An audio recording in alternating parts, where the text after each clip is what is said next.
Hey everyone, and welcome to the Sumo News.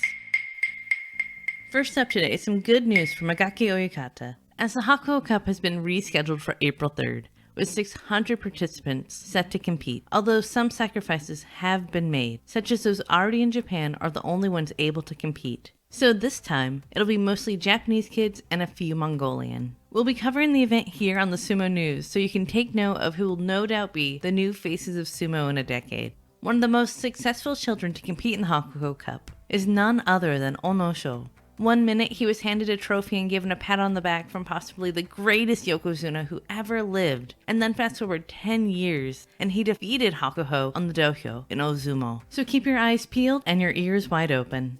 While on the subject of the next generation of Rikishi, according to our sources, the former Soko Kurai, now Arashio Oyakata, will be going back to his homeland of Inner Mongolia, which is technically the Republic of China, to scout young Shuai Jiao athletes.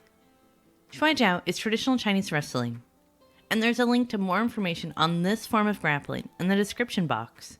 Arashio Oyakata believes that finding young, hungry, and talented Shuai Jiao players will benefit the ranks of Arashio Bea.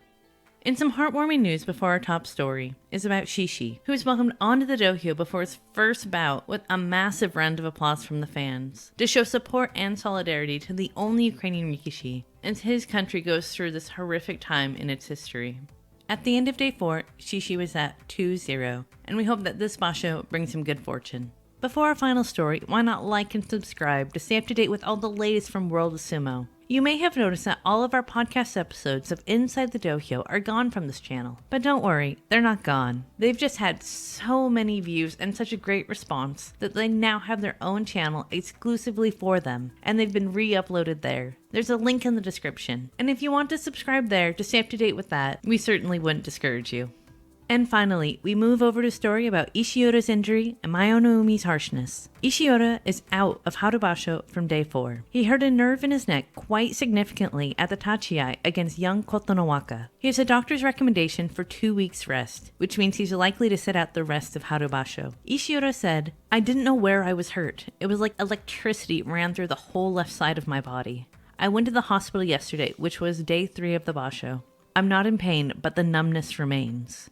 It must be a scary feeling for Ishiura right now, which was not helped by the former Mainoumi, who was quite critical and harsh, and you could say even ignorant to the situation when he said, "When there's good sumo, the hall gradually warms up, but when there's such a scene," him meaning Ishiura in pain, below the dohyo, "it cools down the excitement, which is bad for the customers." Maybe he couldn't get up because of the dizziness, I don't know, but it wasn't good for him to be below the dohyo so long. If he can't really stand, he can't help it.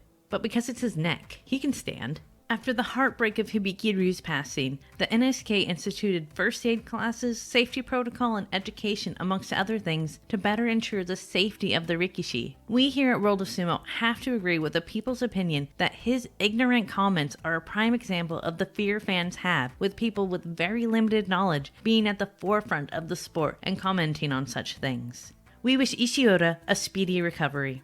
That's it for this installment of World of Sumo News. Please like, share, and subscribe, and we'll see you in the next one.